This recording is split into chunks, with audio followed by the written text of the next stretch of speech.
Okay, yeah, it seems to be working. Thank you very much for having us here, and I'm delighted to present this talk about additive manufacturing of wear-resistant components. We are going to talk about how to produce really hard and wear-resistant components using 3D printing, something that has not been possible in the past due to the challenges in 3D printing such hard materials. VBN Components is a company that offers metals with unique wear-resistant properties, and it's all made for 3D printing. The foundation of the company is on these 4 pillars. We offer material science, we offer powder metallurgy knowledge, we offer it for additive manufacturing, and we have the expertise in tribology, the knowledge of friction and wear and those properties. We have developed technology with the materials and the printing properties for making AM parts. We are providing materials with the focus on wear resistance, on hardness, but also for good fatigue properties, high yield strength, and so on. And they are all branded Vibinite. That's the brand name for the products. We've actually been around since 2008. But the production line was started in 2014. In 2014 in Uppsala in Sweden we started our own printing. And we also have a lot of production being made under license, other customers using our license.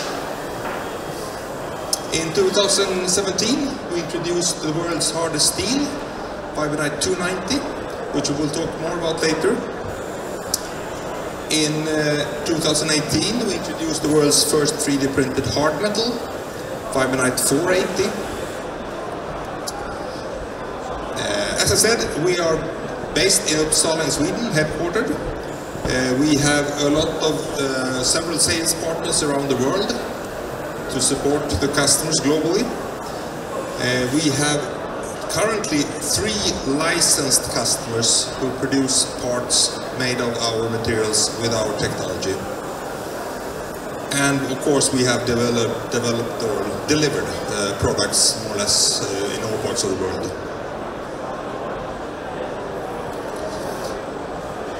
We are primarily a materials company, developing and selling materials or powder metals. But we also have some internal production capabilities for 3D printing. So we currently have 2 printers, electron beam melting EBM machines for 3D printing. And we have a combined heat treatment facility to do hot isostatic pressing combined with the hardening of the components. And of course we have a workshop to handle the products and the powder and so on.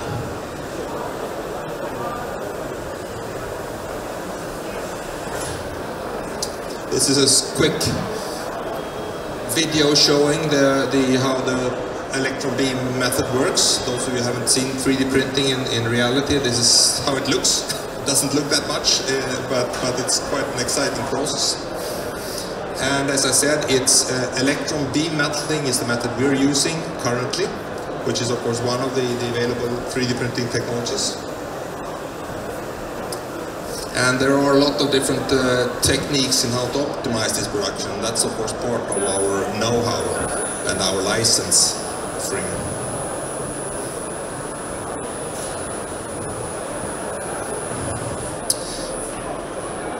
As I said, we are currently using EBM technology, and apart from the machines that we are using that are made by General Electric or Arcam, there are today several more suppliers on the market, and our products are used in both a GE Additive Spectra H, which is a new machine from GE Additive, and also in the Wayland Active Calgary 3, also a newly developed machine. So our products are licensed or developed for different EBM products or machines. But we also have ongoing development to make it possible to use laser printing, laser powered bed fusion, and DED for our materials. There is still some work to be done there, but that will of course open up a bigger market for these smart materials. So, a quick view on the materials that we offer. First of all, why should we 3D print these wear-resistant materials? High-speed steels, you could call them. Well, if you look traditionally on manufacturing, you have a lot of different production steps. Also for powder metallurgical high-speed steels, you have a lot of production steps and heat treatments and a lot of logistics and so on. And all of these cost money, take time, consume energy, and so on. With 3D printing, you just start with the powder, and you have your additive manufacturing process, your printing process, and then you have a heat treatment normally to harden the materials, and then you have some minor grinding or post-treatment. So you have much fewer steps, and of course you waste much less material in doing this like this. And the same thing goes for cemented carbide or hard metal. In conventional manufacturing of a cemented carbide, you have a lot of production steps, a lot of lost energy and so on. While in 3D printing you still have just the powder, the additive manufacturing, HIP process, hot static pressing, and maybe some grinding, and then you have a completed product. So once again, much less of production steps, less energy used, less waste of material. Going back to Vibonite specifically, we currently have 5 product groups. The 3 on top here is what we would classify as high-speed steels. Vibonite 150, 280 and 290. They are going from hard to extremely hard materials. And of course, going up in hardness, you lose a little bit in toughness. So you should not use too hard material. That's why we have also the little bit lower hardness in Vibonite 150. Then we have the 350, Vibonite 350, which is actually a corrosion-resistant material. So that if you need corrosion resistance, you can also find your very wear and hard resistant alternative there. And then finally the Vibonite 480, which is a hard metal and therefore not a steel by definition. There's a lot of small details here, we won't go into that, but this shows a little bit the microstructure and the fine microstructure and the fine carbide distribution that we have in our materials, and that's of course a reason for this good combination of hardness and toughness that we achieve, with a lot of carbides very finely dispersed.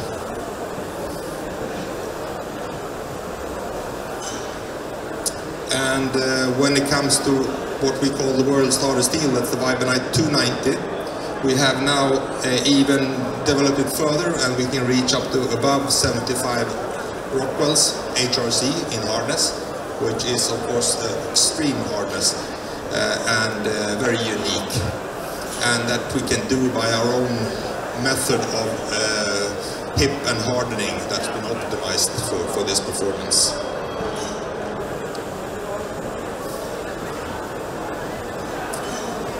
So as I mentioned, we also have the Vibonite 350, which is our stainless, martensitic stainless steel, and that's an alternative to other conventional 316 or hardness or stainless steels, which are not as hard.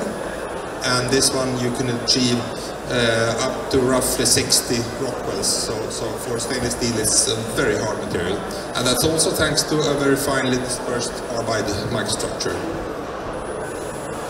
And yeah, here you see a test that's been done on a dry sliding wear rate, where we can see that we achieve much higher resistance to wear than 316L, for example.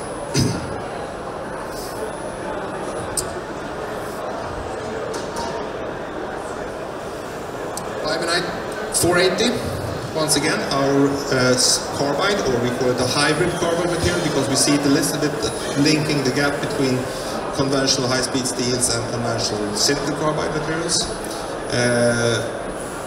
It's reaching a hardness of 67 or up to 70 Rockwells, and with a relatively low carbide content or high binder content compared with conventional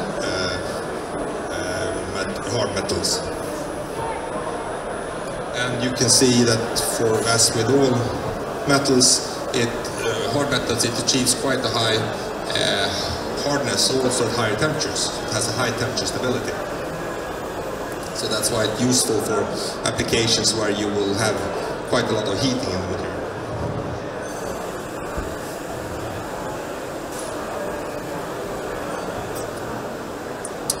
We have this slide showing the hardness on the x-axis and the yield strength on the y-axis, and here you can see that the Viburnite materials are at a completely different place when it comes to hardness and the yield strength compared with most of the other materials that are used today in 3D printing.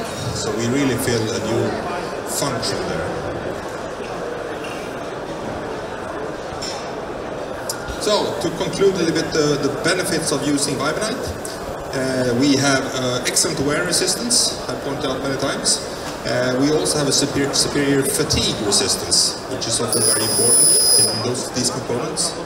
And thereby you can achieve a higher productivity, and we've seen up to 20 times the lifespan of the components. We also see often quite big reduction in the material used, up to 90%, because you don't produce a part and then you take away material by grinding and machining and so on. You print near net shape. So that means also a big reduction in the energy consumption, less transportation, and basically a very cost-effective AM material.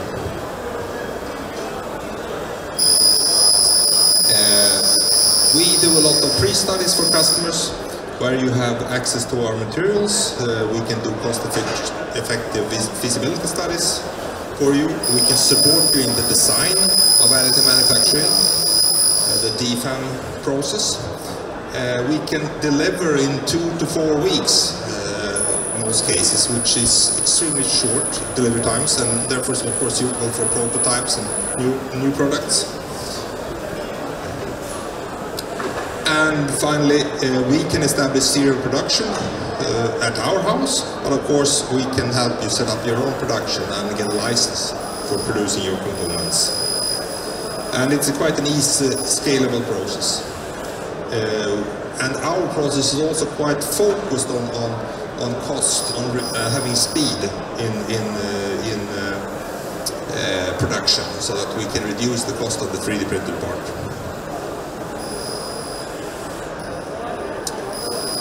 I will now give you a few examples of applications. There is a lot of different potential applications for these kind of materials. So it's just some examples that I will give you. But basically everything that's about wear protection. In this case it's a simple erosive protection for a pipe elbow, where you can just add a Viburnite to 3D printed part. Looks quite simple, but actually very difficult to produce by conventional methods. And you can thereby strengthen a pipe elbow with an extremely wear-resistant material that you cannot use or make pipes out of.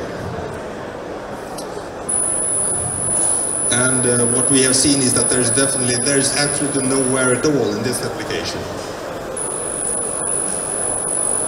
And since we have a few different materials, we can also choose which one we should use based on what kind of erosion you have. If it's a dry wear or if it's corrosive wear and so on. Another very interesting application is blasting nozzles for sandblasting. Here we can create a very wear-resistant part, and we can create more or less any geometry. Using the advantage of 3D printing, we can create something that's of course bent in some way, but it can also have different wall thickness to suit the application. And yeah, it can be made in quite small series also. You don't need a large-scale production. Also here, you can choose what kind of material you need depending on what kind of wear you have in your application. Another interesting area is wear parts in pumps, inlet liners, outlet liners, impellers, and casing. We have some examples here of a channel block with a lot of holes in it that would be extremely difficult to make conventionally. We have an impeller made in by 290, which I also have physically here as a model. So that can create very long lifetimes in your process industry. Die casting tools, also a very interesting area. You can there also have this freedom of design with 3D printing, so that you can introduce cooling channels in your dies to reduce the temperatures. And of course, using our materials, you will have a very low wear in your dies, in your tools. And once again, of course, the short lead time could be a really good advantage. You can create a new design within a couple of weeks. That's very important. Then we have the area of cutting tools, where you really need wear resistance, hardness, and combined with toughness. And especially when you go to a little bit bigger hobs, for example, for making gears. It's difficult to make them in conventional silicon carbide, for example, because you will have problems with getting the material, and also might be problems with reduced toughness. So there you can print pretty big hobs and just grind them to be used for gear manufacturing. And you can introduce channels for cooling, or you can introduce, like in this case, holes for reducing the weight of these big hobs. Not an insignificant thing for these big hobs. And of course, once again, short delivery time. And we have seen in one test that we have been able to double the lifetime of the tool and double the cutting feed. So we have a 30–40% reduction of the production cost per gear. This is made by one of the major manufacturers of vehicles.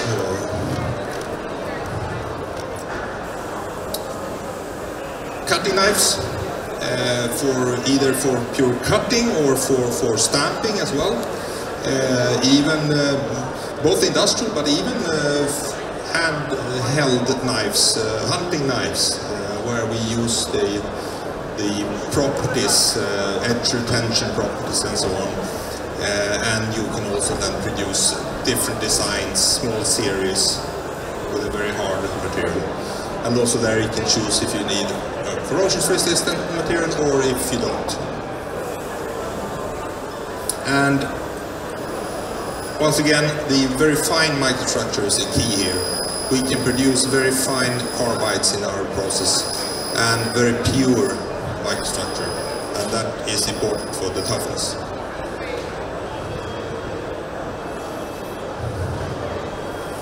One special customer case, not so common, but I want to bring it up here, is Prime Blade is making doctor blades for the printing in this, not the 3D printing, but printing on paper, packaging. And they had a problem with their doctor blades, their product, that they had to cut them with a punch and die tool that wore quite quickly, and they had a very expensive tool. They made a pre-study together with us using our Vibonite 150 in this tool, and it was shown that it was possible to do, and not only that, it was actually possible to both reduce the cost of the tool and increase the tool life. So the cost per cut, as they calculated, was reduced a lot. They estimated themselves that they get roughly 40% longer tool life, and the cost per cut 65% reduced. So it was a big achievement for a relatively simple tool. Some other examples of possible applications: extruder for food. Food industry can be quite abrasive environment, and there you need protection against that, and there is an interesting application. Vibonite combo is another interesting area where we can combine two materials by printing one material on another, and therefore have a softer or tougher material maybe to start with, and then have a higher harder material at the top.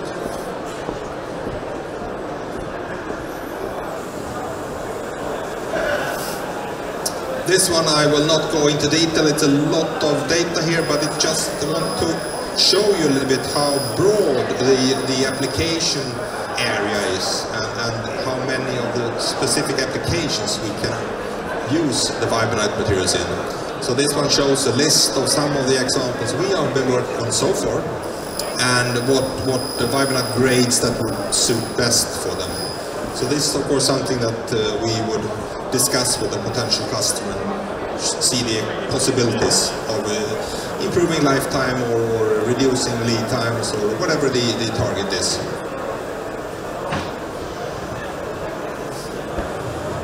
So, how do we work? What's our business? What's our business model? Well, what we want to do is that we want to help our customers to maximize the performance of their products and the lifespan of their products or components. And what we normally do is that we start with some kind of a pre-study, where we together with the customer discuss the application that they're interested in improving. What are the technical requirements? Try to understand those. And then of course do some kind of a selection of the most suitable material to be used. And then not the least, of course, using the 3D printing opportunities to optimize the design of it together, and this is done together with the customer, of course. And then based on that, we do produce, we can print the parts in our house, we can do the necessary heat treatment in-house, and then we can deliver the product to the customer for testing. So a pre-study would normally end up in that we produce 1 or 2 or 10 pieces so that the customer can test them and make sure that they work as they thought it would. And the good thing is about that this is a relatively quick process. We talk about 2, maybe up to 8 weeks if it's a complex design work and so on. So it's a relatively short delivery time if you compare with many of the other conventional ways of producing prototypes.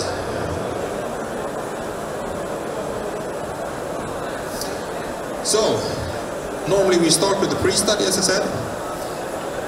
Then, if the performance is as good as is, we can optimize it for production together with the customer. And then we can either go into some kind of a serial production at VBN, which means that we produce the parts. Then we're talking about the relatively low series. We have no intention to become a major component supplier. But if the volumes are bigger, then we will, together with the customer, look into a licensing solution where the customers themselves would own their printers and they would source the power together with the technology from us. And we will support them in developing the component and in making new components and so on, and maybe adding more materials. So this is, of course, it's a process that can take a year or 2 before we come to that serial production. But it's always a close collaboration between VBN and the end customer. So I will just finish off by saying that I would be happy to get in touch, or that you get in touch with us to discuss any potential application where you think the combination of a very wear resistant material and 3D printing could be a possibility. We can together discuss if we think it is or not, and that's just a good start.